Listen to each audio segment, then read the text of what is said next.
हमारे व्यस्त जीवन में ईश्वर की आवाज़। बहुतों को कहीं और रहने की अपेक्षा अपने ही घर में रहने में बड़ा सुख मिलता है। इसीलिए अपने घर में, अपने निवास स्थान पर लौटना हमारे लिए बड़ा सुखद होता है।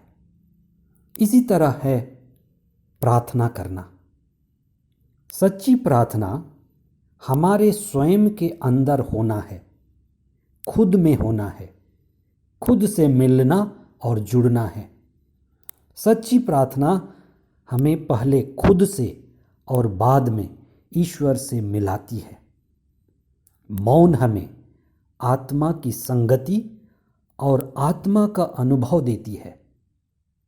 आध्यात्म में आत्मा संग होना ही अपने असली घर में होना है। यही प्रार्थना है। आत्मा को समर्पित होना ही सच्चा प्रेम है। यही धर्म है जो हमारे जीवन को ईश्वर से जोड़ता है, सत्य और आत्मा रूपी ईश्वर से मिलाता है। तभी हमारा जीवन मूल्यवान बनता है। 9वां सामान्य सप्ताह 5 जून 2021 शनिवार। पहला पाठ तोबित का ग्रंथ अध्याय 12 पद संख्या 1 तथा पद संख्याएं 5 से 15 तक और पद संख्या 20। संत मार्कुस का सुसमाचार अध्याय 12 पद संख्याएं 38 से 44 तक। आज हम इस विषय पर विशेष चिंतन करें कि अहंकार हमारे आध्यात्म की सबसे बड़ी बाधा है। धर्म में अधर्म छिपा होता है। आध्यात्म का मुख्य काम धर्म के नाम पर ढोंग, दिखावा, आडंबर और अधर्म का खंडन करना तथा उसकी सफाई करना है। इसी के साथ धर्म को प्रोत्साहित और स्थापित करना है। धर्म ग्रंथ का मुख्य अंश। ईसा ने शिक्षा देते समय कहा, शास्त्रियों से सावधान रहो। लंबे लबादे पहनकर टहलने जाना, बाजारों में प्रणाम प्रणाम सुनना, सभागृहों और भोजों में प्रथम स्थान पर विराजमान होना उन्हें बहुत पसंद है। ईसा खजाने के सामने बैठकर लोगों को उनमें सिक्का डालते हुए देख रहे थे। बहुत से धनी बहुत दे रहे थे।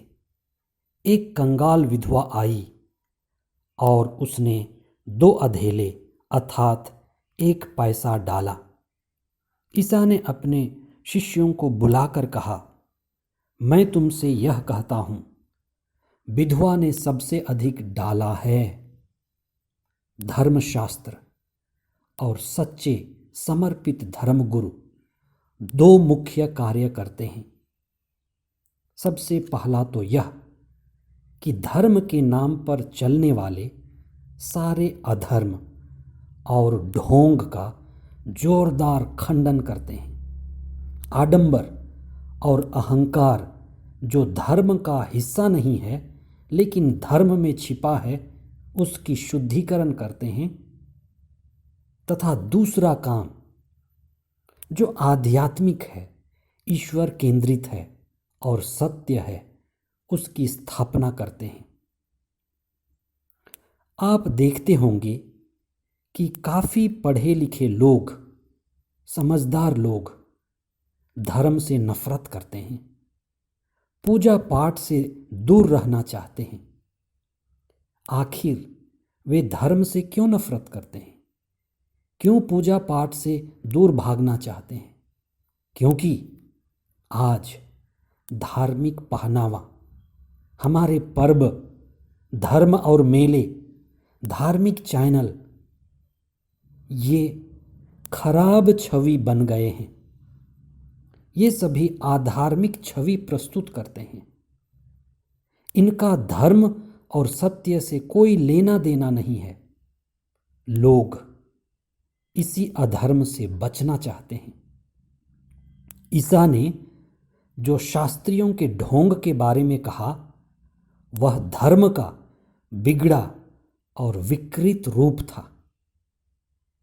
एक चीज होती है परजीवी, पैरासाइट, जो पेड़ों में होती है, पशुओं में भी, कुत्ते, बिल्ली, गाय, भैंस आदि में होती है।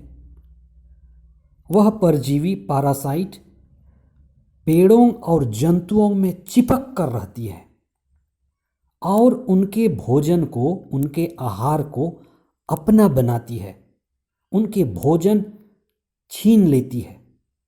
बहुत बार ये परजीवी पैरासाइट इतने फैल जाते हैं कि वे पेड़ों में इतने फैलकर पेड़ को मार डालते हैं। बहुत बार ये परजीवी पशुओं में, जीवों में इतने फैल जाते हैं कि वे पशुओं को मार डालते हैं, क्योंकि वे उनका भोजन छीन लेते हैं। आध्यात्मिक जीवन में अहंकार, हमारा ईगो परजीवी है, पैरासाइट है। Ego is clinging to the soul and eating the food of the soul.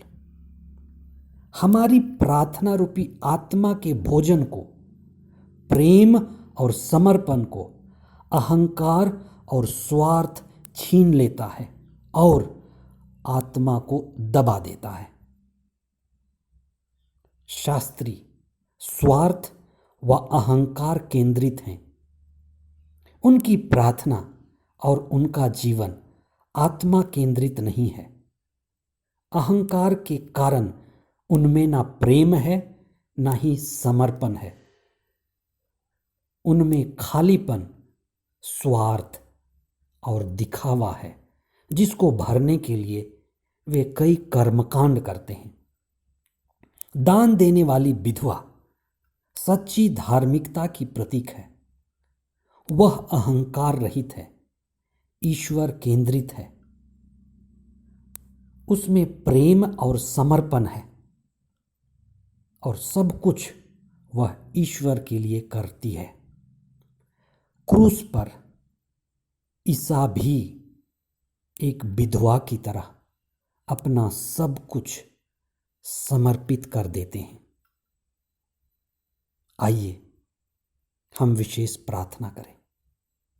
हे प्रभु, हमें सच्ची धार्मिकता के मार्ग पर चलने की कृपा दे।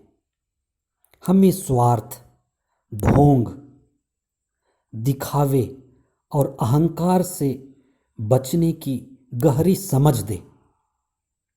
हम आत्मा और ईश्वर केंद्रित जीवन बिता पाएं। सही जीवन जीने के हमारे प्रयास को आशीष दे। हम यह प्रार्थना करते हैं हमारे प्रभु ख्रिस्त के द्वारा। आमीन।